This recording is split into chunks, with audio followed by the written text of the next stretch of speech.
꽃이 지게 되면 이 안에 시방이 이렇게 있는데요. 이 시방이 이제 열매가 됩니다. 영.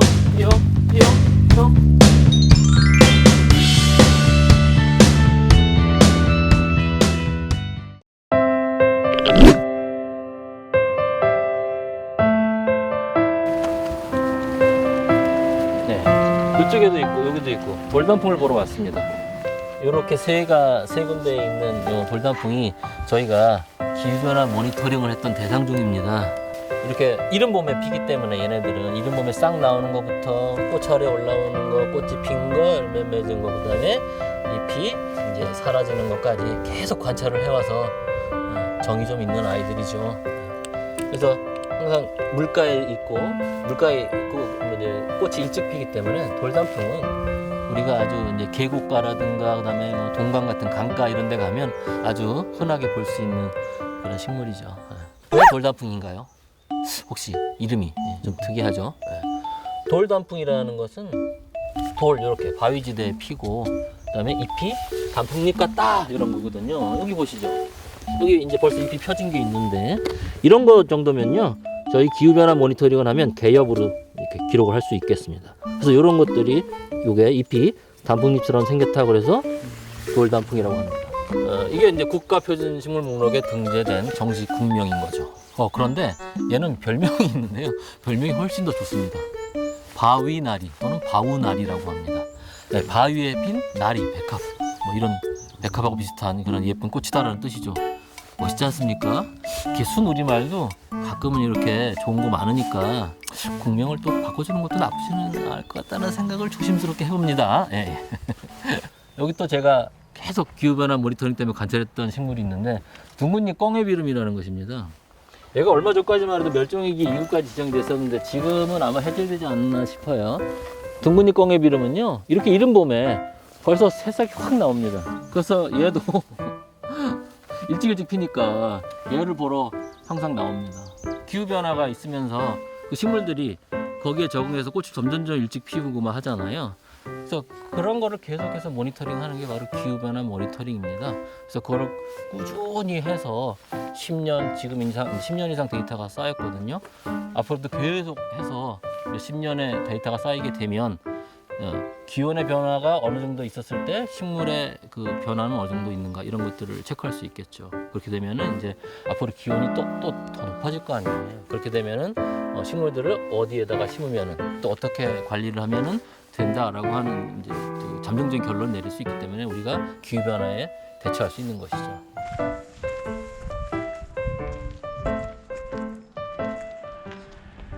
여기 보시면 국립수목원 습정원이라고 되어 있네요. 그 자생지에서 사라져가는 희귀식물과 우리나라에서만 볼 수 있는 특산식물 등 다양한 자생지의 서식 환경을 고려하여 식물을 식재한 공간이라고 합니다.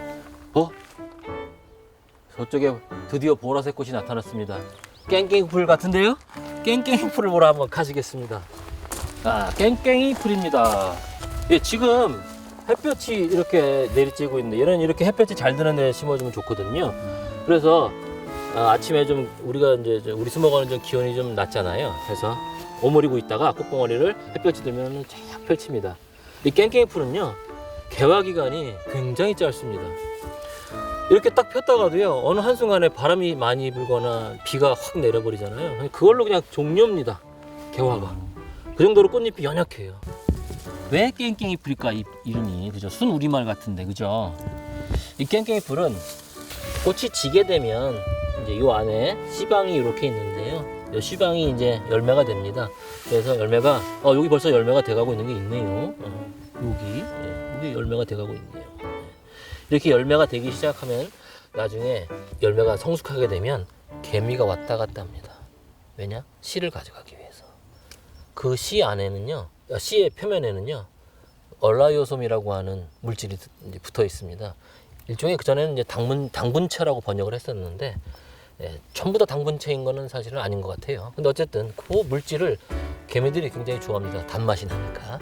그래서 자기네 집으로 가져가는 거죠. 물고. 그래서 당분체만 떼어 먹고 씨는 버립니다. 그럼 어떻게 될까요? 개미굴이 있던 데마다 씨가 발화가 돼서 깽깽이풀이 자라겠죠. 그런데 개미의 그 굴이 띄엄띄엄 있다 보니까 잘 찍으셔야 됩니다. 띄엄띄엄 있다 보니까 거기 있으셔야 됩니다. 거기 있으셔야 됩니다. 띄엄띄엄 있다 보니까 깽깽풀이 난 자리가 마치 깽깽이 발로 걸어온 것 마냥 이렇게 띄엄띄엄 잘한다 해서 깽깽이풀입니다. 이렇게 띄엄띄엄 이건 물론 심은 거지만요. 이건 물론 심은 거겠지만 그래서 깽깽이풀이라는 게 가장 재미있는 가장 그럴 것이다 그럴듯하게 받아들이고 있는 이제 식물 유래담입니다. 깽깽이가 무슨 바이올린 우리 옛날에 깽깽이라고 그랬잖아요. 뭐 바이올린하고 관련될 것이다. 그 다음에 뭐죠? 우리 국악에도 깽깽이라고 하는 무슨 악기가 있는가 봐요. 그거랑 뭐가 관련이 됐다고 자꾸 그러는데 억지죠. 이 주변에 수술이 노란색이죠. 이렇게 노란색이죠. 이게 더 예쁩니다. 근데 이 노란색 말고 약간 보랏빛 나는 색깔의 수술도 있어요. 지금 여기 보니까 다 여기 노란 것만 심어져 있는데 다른 데 있는 것은 약간 보랏빛 또는 자주빛이 돈다고 하는데 그런 식의 수술도 있습니다. 근데 이게 더 이뻐요. 얘네들은 관상적인 가치는 있는데 좀 더 개화기를 길게 하는 그런 연구들을 좀 만약에 한다면 우리가 상품화 시킬 수 있는 그런 가능성이 충분히 높죠. 우리나라에 있는 식물들만 모아놨어요. 외국 수종 이런 거 없고 여기도 봄에 할미꽃 종류들 있는데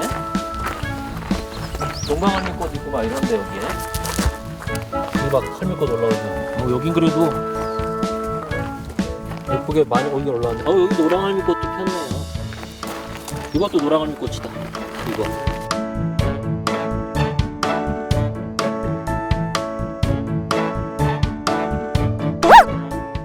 저 비닐을 누가 버렸어.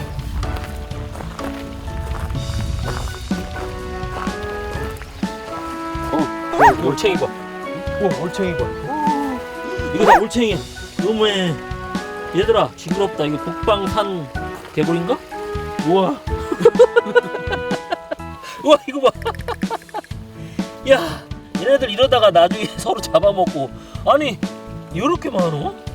와, 이거.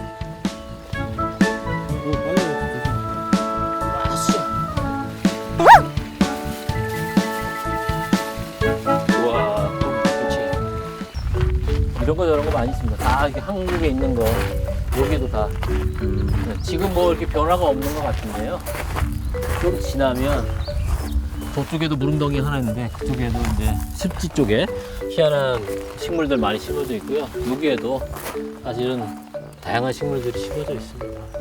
이제 수생식물원 쪽 이런 아니면 습지원 쪽에 있는 식물들은요 수온이 올라가야 됩니다. 그래서 이런 보면은 사실은 계곡 주변에는 물론 식물들 있지만 그렇지 않은 공간에서는 꽃이 막 나오지는 않습니다. 그래서 이제 수온이 올라가야 수생식물들은 그때서 이제 잎도 나고 꽃도 필 생각을 하거든요. 그래서 뭐 이런 습지원이나 수생식물원은 여름 식물원이라고 보시면 여름 공간이라고 보시면 됩니다.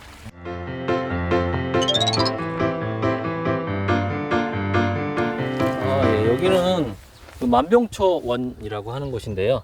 울릉도에 자생하는 만병초를 가져다가 이렇게 전시원으로 꾸며놓은 곳입니다. 만병초는 높은 산 또는 울릉도에서도 마찬가지인데요. 높은 지대에 가야 볼 수 있기 때문에 우리가 쉽게 볼 수는 없죠. 근데 상록성이고 그래서 뭐 10,000가지 병에 좋다고 해서 이제 약재로도 쓰지만 기본적으로는 이제 독성분이 있는 나무입니다. 우리가 이제 함부로 채취했으면 안 되고요. 다른 데와 달리 저희 이제 수목원에 있는 이 만병초들은 개화율이 굉장히 높습니다.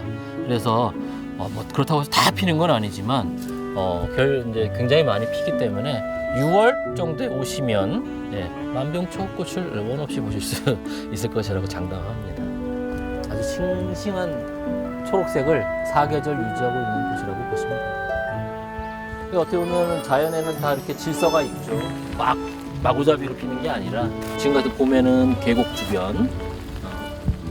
주변이라는 것은 수분이 계속 공급이 되고 그 다음에 영양분도 아주 많이 공급이 되는 곳이기 때문에 그런 북서면에 계곡이 봄에는 꽃이 많이 피고 그 다음에는 이제 4월 지나면서 5월쯤 되면은 그때서 이제 초본류들 꽃이 이제 수락 들어가면서 나무꽃들이 피기 시작하고 그다음에 여름이 완전히 되면은 이제 수생식물원에 수생식물 또는 그런 물가에 사는 식물들이 꽃을 활짝 피고, 또 그다음 또 가을이 되면은 갑자기 또 들판에서 보라색 꽃들이 딱 나타나죠. 그런 어떤 자연의 질서라는 게 분명히 있습니다.